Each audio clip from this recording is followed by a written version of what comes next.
Okay, we are recording and live streaming when you are ready, Mr. Chairman. All right, thank you.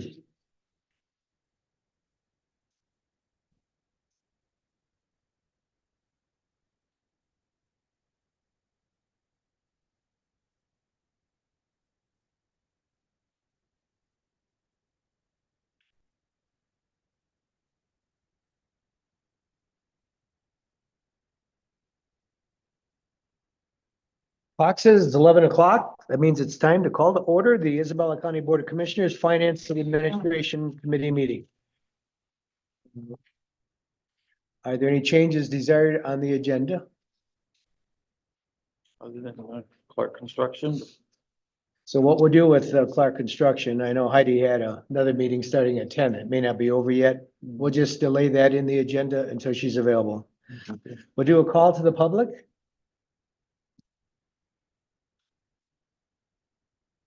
Anybody online? There is not at this time, Mr. Chairman. Okay, well, we'll have another opportunity at the end of the committee meeting. We'll move on to item number 5 then, which is discussion regarding the PTO payment practices within the personnel manual for non-represented employees. So we've had some discussion, as we've did our budget discussions with the departments about PTO. And I think we've had 2 changes since I've been on the board from the original PTO, basically payout, standard. And I think because it wasn't really being followed, we kind of just recently got more liberal and extended it. I don't think we can do that. So we're gonna have a discussion on what should we do with the PTO payouts. I personally believe when I was employed with any county government for Parks and Recreation, I always looked forward to a vacation. I thought it was something that I found refreshing. It was always difficult to take it during summer because Parks and Recreation was always busy. My wife, teacher, had summers off, so we had to basically work around holidays, but I firmly believe if we are providing PTO, employees should take it for their benefit and for the benefit of county government, and we should be a little bit more conservative in the payout. That said, if we change it at all, it'd be my recommendation, because some employees may have built that up, that we have a delay in enforcing it, to give them a chance to be able to use it out. I think so too. Other discussion on the floor on this issue? Madam Administrator, do you wish to make any comments? I do want to, Melissa put together some numbers on some PTO history, right, of Okay. what we paid because of the changes that we have implemented recently. And you can see the total really is at the bottom where it talks about total appropriations. This is by year, starts in your fiscal year 19 activity.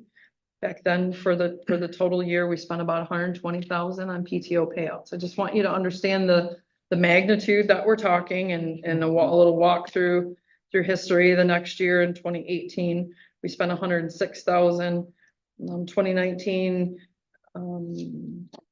actually don't see 18-19 on here, but 19-20 is 100,000. I'm sure people used up a little bit more time maybe in COVID, but then we had that policy that said because of the added workload in COVID, people couldn't use their time. So we had that extra payout for a couple of years, right? And that's shown here on the bottom. That went up to about 225,000, right? Just that, because it was, like you said, it was presented, it was a good idea. Maybe we didn't understand the full fiscal impact of what the extra payout would do. But here we see it in our history.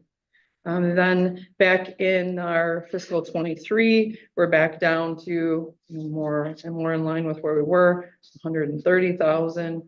Current budget back down to 106. Now in the zero base, we didn't get rid of PTO payouts because there's a policy in place, right? And even if we go back to the use half or lose it, which theoretically you wouldn't have PTO payouts at that time, right? You would then be losing half, or I'm sorry, using half, and then you could bank the other half. We're not changing carryover caps or accumulation caps. But in the zero base, you'd still have payouts if someone left, right? They'd have Or you can think about changing that too, but at time of termination, at time of separation, you get a payout. That's different than the policy that we're talking about here, but still in those same budget numbers.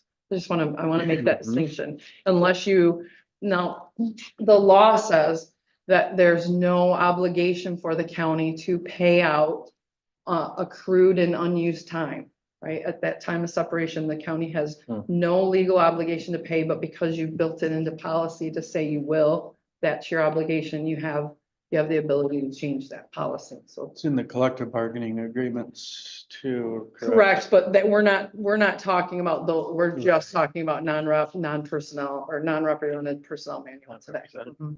Good point, Mr. Chairman. But I just wanted you to see through time where that's been, the magnitude we're talking, and then in the zero base budget does include 83,000 in PTO payouts. Part of that is because of maybe known retirements or things like that. It doesn't all go away if you change policy, but theoretically, those payouts will go down because then people will be using the time. How much time do the non-represented employees have to use up their time before they lose it? But I noticed. So the way policy is written right now, that accumulation cap would trigger October 1st. And it would be people would be set back to 225.5 that they're able to take forward there. That was one of the most recent changes we made to policy. We moved that carryover time, if you will, from To January 1 back to the fiscal year for budgeting purposes, basically.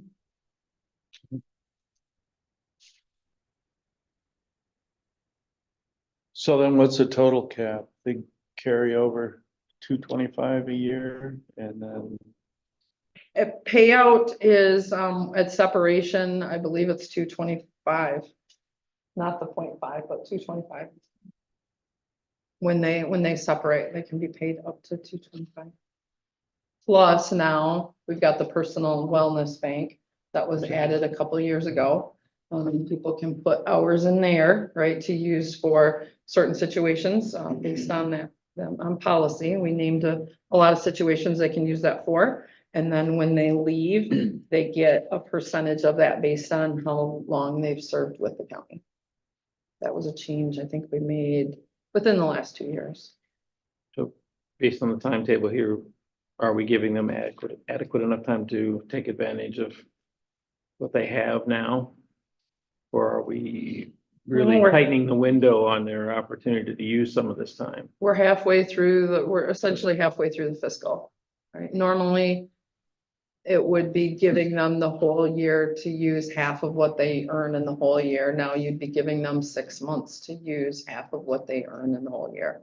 If you didn't, if the only change you made is what's suggested in your packet, right? To reinstate that language about annually, employees must use or lose 1/2 of each year's earned PTO hours. It goes on to say if at the end of a fiscal year, an employee has excess above the 225.5 hours of unused PTO time accumulated, excluding unused PTO hours forfeited, right? Based on that, use it or lose it. The employee shall be compensated for these hours in October of the succeeding fiscal year. All right, so if I take into account the financial impact, which I originally thought would be more significant, it's really not as significant as I was hoping, but You might have been thinking impact countywide. yeah, This impact in front of you right here is only general fund funded Correct, departments. right. And so your impact probably It is a would- bigger a impact. bigger impact, but what This we're is talking general about fund. general fund. That's So- that sheriff's department in here, Mhm. Well, Mhm. but those are all union contracts, right? Road Not patrol, all, no, so contractual. the jail cooks are non-represented. Jen Wilson, the administrative assistant, is non-represented. Okay, There's a few non-union at Sheriff's Department. Good eye, though. Excellent eye. Good question. So what would be the advantages of holding off a year? to the employees. Would there be advantages, or would that help out our different departments by giving them a year to work this out? 'Cause I guess I mentioned before, I'm used to starting at the beginning of the year, you got your vacation calendar. I start with the most senior employee and give them an opportunity to plan a vacation first, and then I work my way down. And I have an entire calendar planned out for the entire year. By only giving them 6 months, that really compacts what they have to do in order to be able to use the time or lose it. I hate for them to lose it. I don't know, I'm just thinking I hate for them to lose it if we could give them an opportunity to use the time. Well, my opinion is it doesn't work that way here. There might be a few departments that handle their time off in that way. But in general, I imagine it probably doesn't work that way here. But I mean, you've got a lot of them represented here today. You could ask, or you could certainly ask for their input between now and Tuesday. Okay. Or you could just not forward this and ask for input, an input period if you wanted. Has this gone I- before the Employees Benefit Committee? As in the insurance committee? Yeah, I don't know. Well, no, because I think It's separate. to my mind, we don't have a benefits health committee. We have, insurance and it's specific committee. to health insurance. I think it could take on more if we wanted it to, but I was under the impression that it did take on more than that, but if it's just insurance, yeah. yeah, it's been pretty focused. I suspect most employees take their time. There's probably some that are workaholics and do not. So, I think it's a good change, and I think that, we have 6 months till October, people can use up their extra time. And we can forward it to the board for consideration, and if department heads want to come before the board, they can express Absolutely. their issues or concerns, comments. Okay. Is there more information you'd like to see before Tuesday on this, or does this? For me.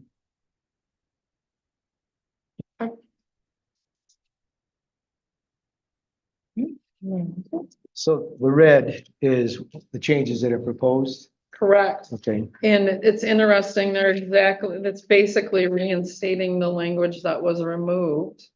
About 2 years ago. Okay. And at the time, that personal wellness bank was created and put into policy. We're not saying that should change or go away, and that's a tool you have available to you. When that was written in, it was thought of more as a longevity piece. We don't really have that much that honors that longtime employee, so that was thought of one way that we could try to do that. Okay.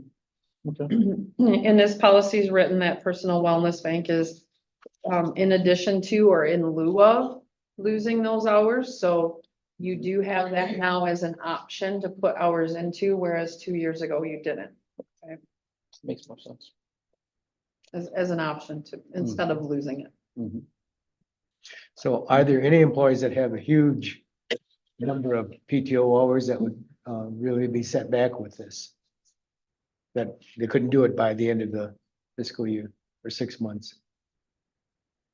I think there's definitely employees who risk losing, right? Who have a large balance, who may be in a position where they don't feel they can take the time. The physical days exist.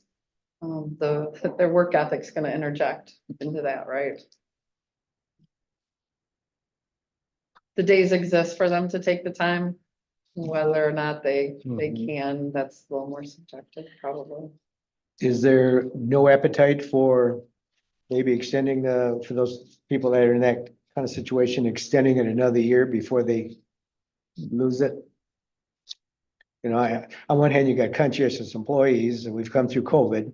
Right. And certainly we're looking at employees now doing more with less. I just think it might be a good compromise. But the basic premise of using PTO, that's what it was there for, is give personal time off. It's not meant to be a cash bank for employees. Yeah, I wouldn't be opposed to extending that out a little bit.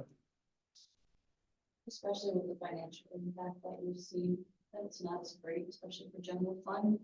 You take out all those unions up there, that is not gonna matter. You can impact them. It's gonna mean more to extend that, give those employees that time as they've been going on. Give them that time, give them that thing, 6 months and. In my opinion. You can put that together, right? Maybe for Tuesday. So, You put together those employees that are over a certain amount of hours that we might consider to be near impossible to use up in 6 months. well, I don't think you would go by employees specifically. You would have to just Just do, set a, for every. an hour amount. That amount that you're looking at is everyone, and that'll. I don't know if you can you pick and choose, you know, Yeah, I was gonna say, we pick set, one an- and say, Melissa, you get more time, but you don't, you know. I we don't know. set an arbitrary hours amount. Or set like a cap on the payout. I mean, there's already a, Yeah. As committee chairman, do I have the prerogative to take input from the floor on a specific issue? I don't know if Absolutely. anybody out there wishes to comment on the PTO issue. Yeah, I just want to make sure I understand exactly what, so we're talking about going back to the policy that was in place previous to this? Is that what's being talked about? Mhm. So going back, but leaving the wellness in place. Mhm. So if it was through the end of this year, any employee that was over that, they would get their payout this year, right? And then everybody would be shifted back to 225 starting in October. That was above it, is that right? yeah, so policy doesn't change from where it's at right now, you still get your payout, up to what, 112 or 120. And then you get to carry over 225 October 1, Right, But if it does. but if it change, does change, we would still get that payout yes. in the old policy. So nothing changes there. The only thing that changes is that half we were supposed to use in the old policy that we now say we can get. We can move it into a wellness bank. And you still can, Right, as an opportunity, as an option to not lose it, absolutely. but we lose that other portion. So there, I'm not really seeing. We the took change. that out, we took that out of policy, so we don't use half or lose it anymore. There is no forfeited hours anymore. But the caps were put back in place. Well, there, You carry over cap and your payout. there is forfeit still. Because if, say, for example, I'll use myself, I'm a 120 would be my half. So if I used, say, 0 hours this year, and I had 240 extra at the end of the year, my cap is at 225. The first half of that, I could get paid out the 120, which would take me down to 120 left in the bank, or 225 in my bank, but that 120 left. I'm capped at put 37.5 into the wellness. So the 87 point some that's left, I'll lose. There's If nowhere for it. you don't use it. Right, so there still is a user losing function. The only difference between the old and the new is that we can put that 37.5 into this wellness bank. And if we're leaving the wellness bank in place, I don't understand what the change does. Like, I'm not sure, I'm not understanding the change. We want people to use their time. I get it, but it's that way now. Under the current Just without policy. saying it in It's just policy, not because saying the it. caps were put It back is, in yeah, I mean, place. if the 2 caps are staying, you'd have to change one of those caps, which I'm not advocating for at all. But you have to change one of those 2 caps to make a difference between this policy or the way it's written the other way. So I'm just not sure I'm fully understanding what we're doing or where that cost savings or the utilization. I get it that we want them to utilize. I'll tell you, it's very difficult as a department head to utilize those hours. You know, I have staff in my office that work, that cross over, that can cover for each other. But I've been forced to come back from vacations for budget meetings in the past. I've had, we're operating in different times. It's just different. I work on Saturdays, I work on Sundays, I work, in evenings. It's really hard to get my work done. And I think most departments are probably in a similar boat to that, I would guess. That's really hard to get your work done if you're forced to take time where you lose it. We're gonna be losing time. And we're already in that situation where we do lose time. I've lost time in the past. I put money in, I do get payout at the end of the year. I'm just not sure I understand where we're trying to get. And I will say that it does impact. I get it. I think wellness and mental health and getting away from the job and all that stuff makes sense.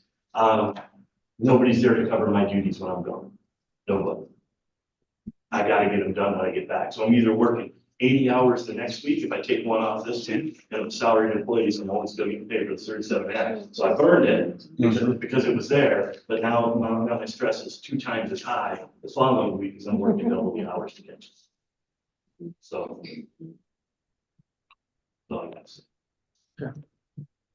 I think I think we've got a couple hands raised too online, so I want to hear their comments. I'm sure you do as well, Yes. but I do think that putting the language back in policy is important if we're going to follow, just to set that, to make sure that the employees understand there is something to lose, there is something for.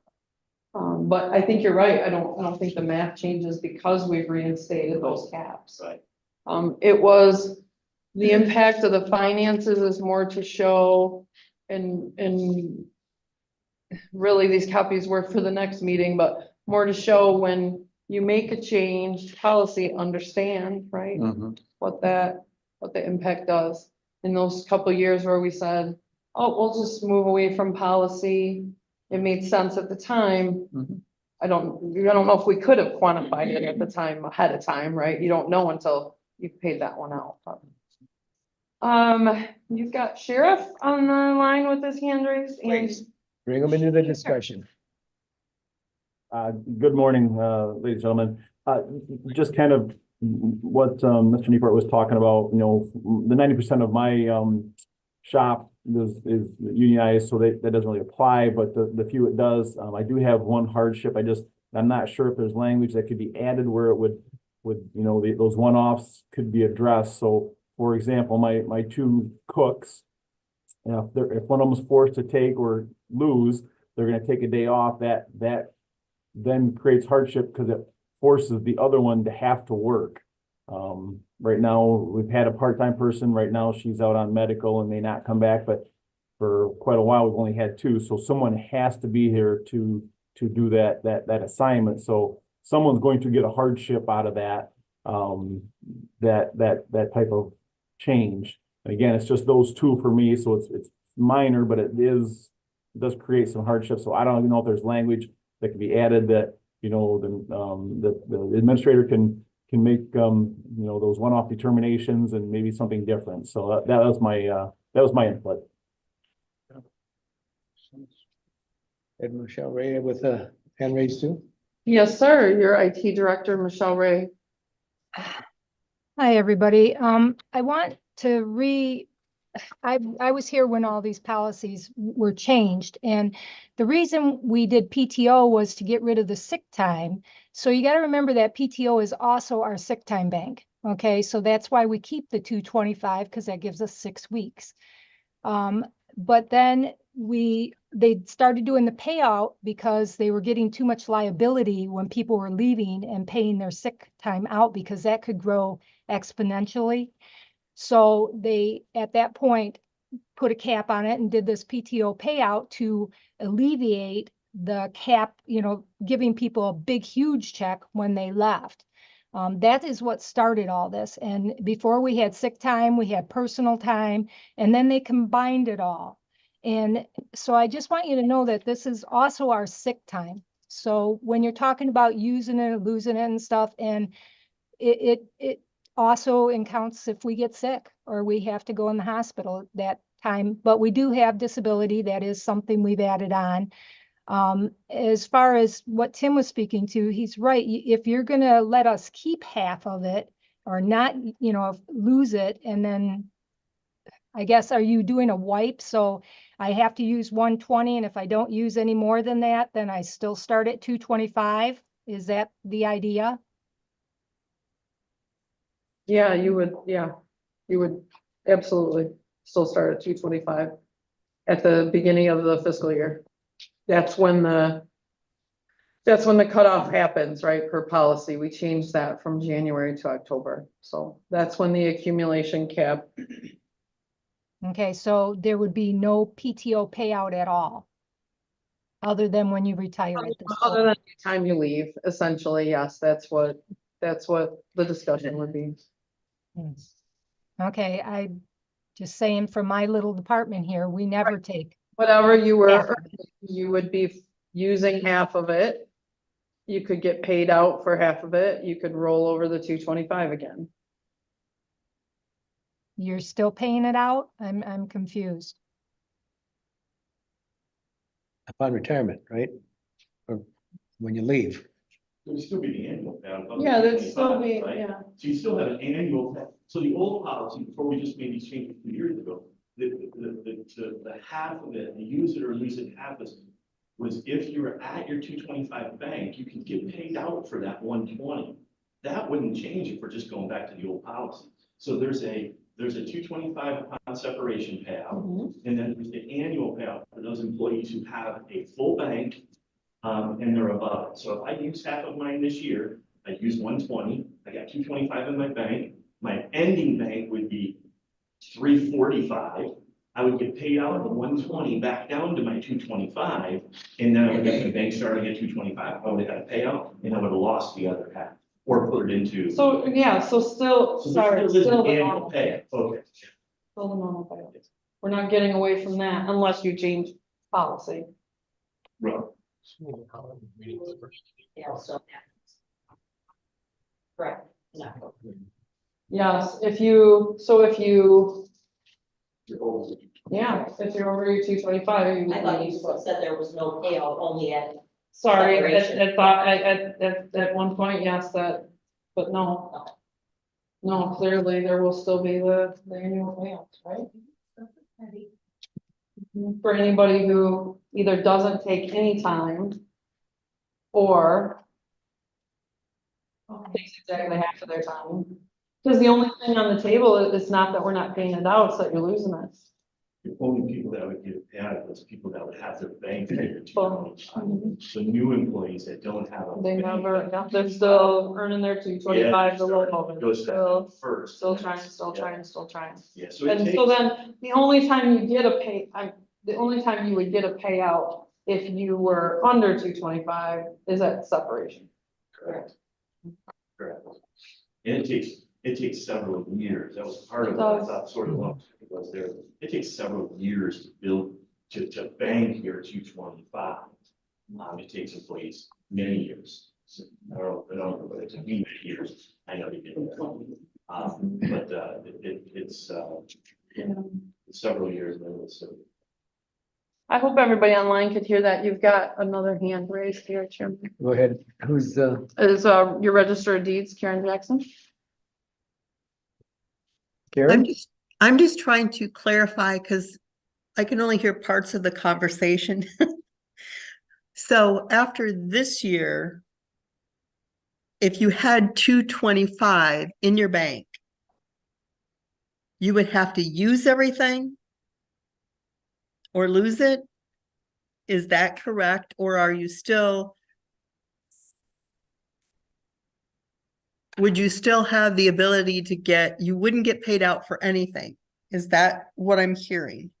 Oh, sorry, we just clarified that, Karen. There would be the normal payout. So if you were at 225 in the new year and you were at the max, say earning 240 hours of PTO, right? You're 9 point something every 2 weeks.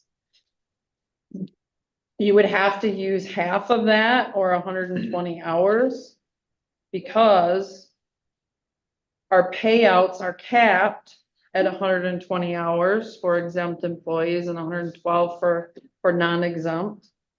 And then we would roll into the new year with the 225 cap. Okay, so that part essentially is the same. Yes, after all Okay. that, we've come to understand it's essentially the same. Okay, thank you. So is there a cap on the moving PTO always excess into the sick bank? Yes, it's capped at 37.5 hours per year. Annually, you can contact payroll and move 37.5 of your hours into that bank. Before you take any, after you take some, you could dip into your 225 if you wanted to, you know, at any given time of the year, you can put up to 37.5 hours. So the total, not that you can move that number per year, the total is still the 37.5. There's no cap There's on no the cap personal, on the- on the personal wellness. If they went to bank. 37, they put that in every year, they could go 500 hours or whatever. Mhm. The only cap on it is at the payout. If you've only been here a certain amount of time, I think it's 5 years, you get paid 25% Mhm. when you leave. 10 years is 50, 15 years is 75, 20 years would be 100%. And again, it was done at the time to kind of honor those longevity Mhm. employees who, you know, as we've heard, they've managed to save up the 225, right? They've been at their max, they've been getting the payout, and this was something an additional. I don't really have a problem with that. I mean, No. we don't have longevity pay if somebody's conscientious and healthy and you get benefit for working with the county on it. So the savings, if any, is gonna come in how? I got kind of confused there. Savings, I guess by not having an extra payout, right? By not, Down, by sticking to policy, by letting people know and being very upfront, what's happening here is you're using half of your PTO. Cause we're not paying it out. Unless, you know, Sheriff brings up a good point, and I think we do have to look at some of those one-offs, but it just seems like with this policy, a couple years ago, well, we'll do away with this, well, we'll add that, and we just keep massaging it into what? Mhm. So I just think the exercises we're undergoing right now, brought up in discussions, you know, with these budget meetings with departments. So maybe we ought to take another look at it. so there's always gonna be the one-offs. How do you draw the line there? I mean, your department heads, people that have responsibility, their job is not gonna go away. It may be delayed while they go on vacation and they have to come back and work that much harder to get caught up. And I know, again, in my case, always had to try to fit it in during teaching holidays because otherwise I'd have to take my vacation time and I wouldn't be able to enjoy it with my family. So, I mean, those are always gonna be with us. I don't know how you plan around that, but it seems like somehow you're gonna have to plan around those. Where you gonna draw the line? So I mean, your policy could have, if you're looking for a way to get around those one-offs, your policy, if it's not coming to the board, then your policy has to have, you know, who's gonna make that decision? Yeah, it's your administrator. Mhm. But that should be a policy if the board doesn't wanna address those one-off, requests. It should be a policy who can.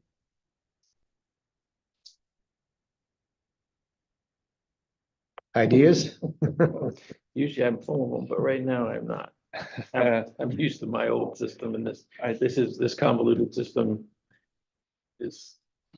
Something different. Well, maybe if it doesn't, if the overall impact is not to change that much, especially financially, maybe the discussion is good enough and we ask for feedback and we get that more feedback. It kind of how the thing came about, right? Feedback in those meetings we're having. This does though limit the annual payouts, right? It always has. We've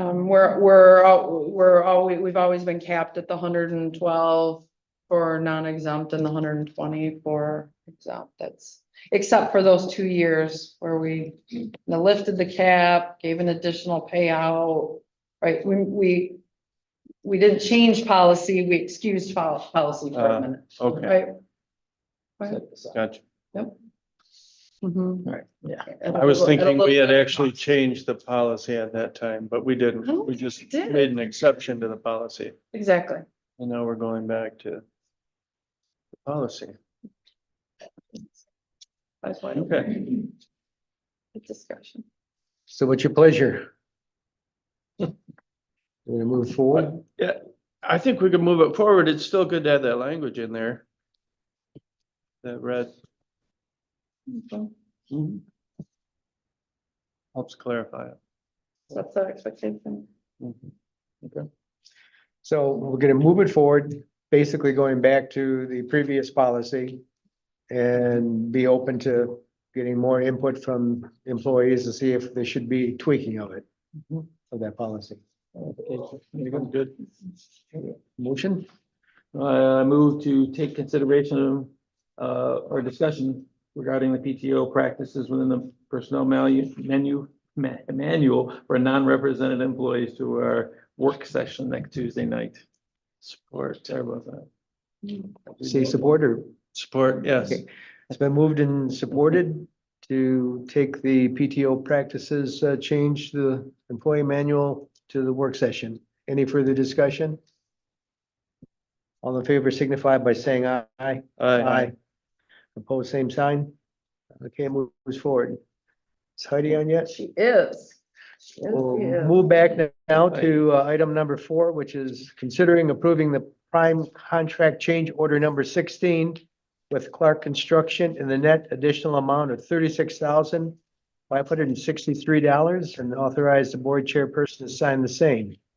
Good morning, everybody. Thank you for working with us. Our meeting went a little long. Hopefully you have in front of you PCCO 16 on this item, like Chairman Jerry said, and it's an add of $36,563 to the contractors. This is coming on a buyout, so it is not an actual add to our contract. That buyout line is currently in our contract. So just kind of overview of what these costs include. So PCO 68, that one there is for the washer and dryers. We did not have a lintel on our structural drawings for a 10-foot span opening for the masonry wall that was originally supposed to go there. So we changed that out and went with drywall wall in that area there. So we had a credit from the mason and then an add to our drywall company, William Reichenbach. So a total out of buyout was $3,554. The next item on the list there is item number 83. That one there was for CCD 21. We have a couple rooftop units that we do need at least 10 foot away from the edge of the roof. So that way we don't have a fall hazard. Without having that 10 foot, we needed to add some handrail. So an add to Konowinski for that handrail is $20,932. We also, that was the only one on that one there. So, and that came out of buyout as well. And then the next item on the list is PCO number 84. That one there was changing a detention bench in area B. We originally had a metal bench there. We changed it per the request of the sheriff to a concrete bench. And that cost them, we had a credit from Poly Jail, who was originally providing that of $1,202. To change the concrete then, it was an add to the project of $866. And then our last item on the list here is number PCO number 97. That one was to paint accent colors in each of the pod areas. So it's quickly identifiable to the staff and to inmates of which pod where they are to go to. So the pods would just be painted like the door frames of the exterior door, handrails inside the actual pod, the stairs, and then the accent color on the furniture legs and stuff on the tables. And that was an add of $11,211. For a total add to the PCCO is $36,563. Is there any questions? So each pod will have its own color, It will. Mhm. and those pods are used for sometimes, more disruptive prisoners, female prisoners, whatever. You'd have to ask the sheriff on how he wants that designated. I just know that we have them the different colors for his request, so. Commissioner, I can answer that real quick. So, color coded pods, and then the accents inside there, are all for the housing unit. So basically, if an inmate's moving through the facility, you can say, go to blue pod, and they would be able to find that fairly easy and go to that particular section of the pod. Okay. So my wife would suggest purple for the women's pod. Well, we had to use all of it because we ran out of colors of the rainbow, so, it's very colorful, so. But it is very helpful when people, you can say, go to blue, go to green, go to purple or whatever, and they know exactly in that pie of that pod where to go, and versus trying to tell them, go to A101 or whatever the door number is.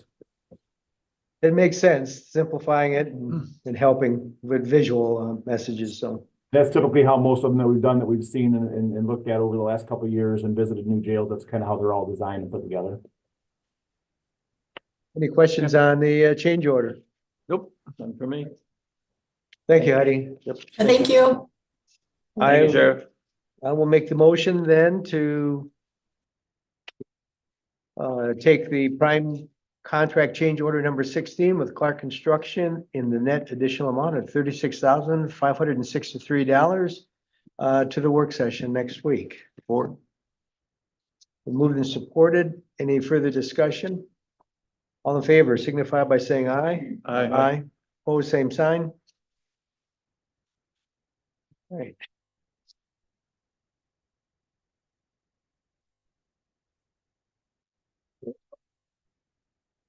The next item is discussion regarding the future structure of the Isabella County Public Defender's Office. Morning. Morning. Morning. Sir. So we've talked about this a couple of times in the past. I know it was most recently brought up during our budget meeting last week. Public Defender's Office has been in existence for a little short of 5 years at this point, as a county department. When the original feasibility study was done, it was presented as, yes, we should do a Public Defender's Office. And there were two options presented, both county department, forming it as a nonprofit. Obviously, we went with the county department model. And I think there's significant advantages to maybe taking a look at that and maybe switching gears and going with a nonprofit. I think, opens us up to the ability to seek outside funding sources to be able to expand our services to the community. I know last week I circulated a study that was done by the National Association of Public Defense about another community here in Michigan that has a nonprofit public defense system. And I think it provided a nice blueprint on what not to do or how to form it. Yeah. And so, with our grant coming due April 22nd, at the present time, I'm kind of preparing two grant proposals for the state, one continuing as a county department, one as a nonprofit. Obviously going with the nonprofit, there has to be a board of directors. And regardless what we do, whether it continues with the county department or going with a nonprofit, the county's tied to that local share, that $240,306.09. That dollar amount's ingrained in my brain somewhere, and it's never going away. But that it's also never going away for the county as far as we can see. Never leaves our thoughts. Exactly. And so, I think that it's important for that board of directors to have input from the board of commissioners for the county. I think it's appropriate to have one of those board of directors spots filled by someone from the board of commissioners because of that local share. When we spoke at the last meeting, at the Criminal Justice Committee meeting, is suggested the next steps would be for me to get bylaws together to bring forward, kind of forming that board of directors and go from there. I've already done, kind of some preliminary things, getting quotes for, health benefits and insurance for employees for an office that size. We're working through some hurdles with the separation potentially from MERS. And they provided some feedback on how we would do that. I've met with Saginaw County, they're a nonprofit as well, to kind of go over their structure, and they've been a good partner in providing some of that. You know, I think in the long run, it not only allows us to provide a better service to our community, but in the future, you know, with this, we've talked about this attorney shortage for the past couple of years. You know, it'll allow us to in the future potentially team up with another county to provide some sort of a regional office. I think that's what you're going to see MIDC eventually evolve into, is kind of regional offices with hubs, so to speak. Cause you know, I went to a career fair at Cooley Law School a few weeks ago, and I think their entering class was 118 kids. And I think when I went there, it was at least over 1,000. So I mean, there's not bodies to replace them either. So I mean, we're going to have to get creative. But doing a nonprofit, like I said, we can apply for 2% grants. We can apply for some other federal funding in order to, you know, cover those cases that MIDC doesn't allow us to. The neglect and abuse cases where, you know, parents get their kids taken away. Most of the time because there's a corresponding criminal case. So right now we can handle the criminal case, but we can't handle the court hearing down in courtroom 1 and probate. If we had additional funding, maybe we could. You know, in the near future with MIDC, we're going to start handling juvenile delinquency cases. That's going to fall under our umbrella. Until then, this may be a stopgap that we'll be able to cover those cases until we do get that additional funding from the state to cover those cases. So that was what was proposed as a next step. After that meeting, I reached out to the Defender Leaders email group across the state and just said, hey, can somebody you know, send me a copy of their bylaws so we can get a start on it. Kent County reached out to me and said, give me a call immediately. So we'll see what they say, but you know, I think it's a good direction to go. Yeah, I don't really see a downside. I don't know if there's a upside where we have savings elsewhere in the budget, like MMRMA or anything. It's all tied in the current contract, correct? Correct. So MMRMA, you know, how that would interject is we do pay property and liability insurance on the building, obviously. As Tom talks about these options, we're still thinking of the Public Defender's Office being on Health Parkway. Right? In other discussions, maybe would change that, but remember MIDC helped fund turning that building into a public defender's office. So if the county were to sell that building, there may be some payback to consider, right? There'd be some negotiating that with MIDC. So right now, in addition to the local share, what the county gains, if you will, from the public defender's office is our indirect costs. Right, it's about $70,000-$80,000 a year right now. I feel like it's climbing, starting to climb. Yeah, 10% of it's salary. 10% of salary and 10% of salary quarterly. Yes, and it's based on actual. So we do get that back, and that's because they're on the payroll, right? And it's cost of running their payroll, their county department. So it's like, it's my time, it's the treasurer time, it's IT's time, it's facilities, it's all of that. And we get that back in indirect costs. Now, we could still own the building. They could still be a nonprofit and they could rent the building from us. That would be different than indirect costs, but that would be a way where it would offset, if you will, the indirect costs that we might be losing, or it could offset. And That's the arrangement. And that is a permissible cost Is it? through MIDC. Saginaw County rents their building from the county.